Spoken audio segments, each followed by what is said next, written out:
So I am very fortunate. I timed things just right because I knew the rains were coming.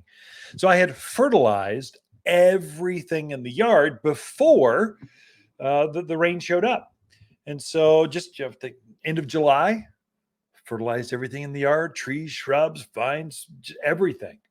And they are magnificent right now. It wasn't just the rain. Now, rain has some obviously hydration factor to it, but also as lightning goes through the air, it burns the air and it creates some nitrogen. So it's lightly infused with some very mild fertilizers. But if you can actually give it a broad based, good, strong, just regular, rounded steak and potato kind of plant food, game changer. I mean, it just makes the plants super happy.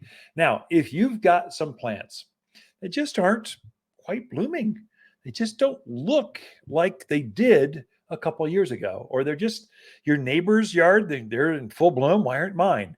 That's usually going to be a nutrient thing. And you are by no means over with the season. You can encourage more cucumbers, more tomatoes, more roses, more. You can get more because we've got plenty of season. The growing season goes through October. You got plenty of time. And this is the strongest, longest growing season.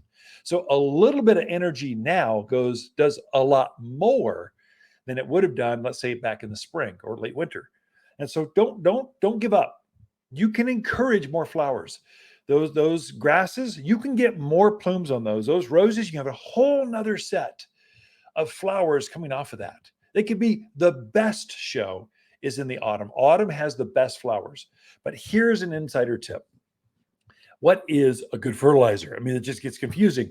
You go down to the wall of the box stores and there's too many choices. It's ridiculous. So go organic. Especially if you're in a well. So if you need to use organic food if you're on a well, or you'll poison yourself. Come on, let's just face it. You put something on the ground, it can get in the water. But all of us are drinking groundwater. All of us. We have a responsibility to I think we just should use more organics. It just makes sense. So we make one here called all-purpose plant food. It's cottonseed meal, bird guano, some iron, some sulfur, and some fairy dust stuff. Just so we get our own recipe, but it's all organic. You put it out there and the rains will hit it and it releases. It goes through the soil. The plants pick it up. That is great.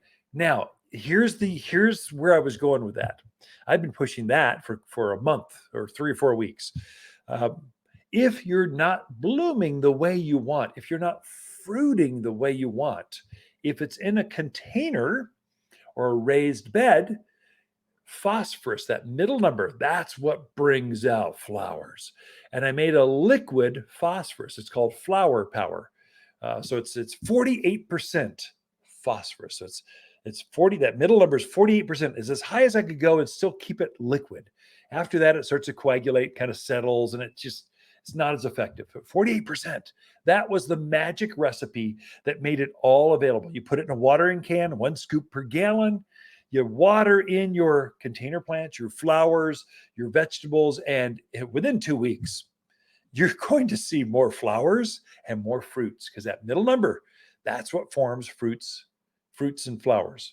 And so if it's out in the yard, a big plant, you've got an entire row of climbing roses, and you just want more flowers, give it superphosphate. So that's 0,18. It's 18%, but it's granular form. So you sprinkle it, take a handful, sprinkle it on there, and it will break down and the plant will absorb that phosphorus, which forms more flowers. So you get more roses, more honeysuckle, more gardenias, you'll get more flowers and fruits. It's highly effective with tomatoes. It really you'll get way more tomatoes, more cucumbers, more eggplants, things that form a fruit or a flower. That's kind of the insider scoop. And I use them in combo. So I did my entire yard back, end of July. So maybe 3 weeks ago, right before the rains, as the rains were starting, fertilized everything. I put the all-purpose plant food down on everything, granular. So that was 744 all-purpose plant food. But then I knew some of my late summer, fall blooming things, crepe myrtles, autumn sage, Russian sage, butterfly bush, smoke bush. You know what they are. I mean, you know what they are. I gave all those things a handful of superphosphate at the same time, just because I knew it was an opportunity to bring up, to encourage more flowers. And so if your butterfly bush is bloomed out, it is not over. Deadhead some of those spent flowers off, give it some superphosphate, some regular all-purpose plant food, and it will go into a whole nother set of flowers. Autumn sage, whole nother set of flowers. Cut back your yarrow, same program. A little bit of phosphorus, superphosphate, and some all-purpose. It'll a whole nother set of yellow flowers all over that perennial yarrow. So if it's got a spent flower, pinch it off, fertilize it, and frequently, I would say more times than not, the plant will automatically rebloom for you. So you're by no means over. In fact, you're just getting started with the most beautiful parts of the gardens, most beautiful plants, beautiful fragrance, fruits, vegetables of the season is right now. Okay, we got Lisa Waters Lane coming in right after this.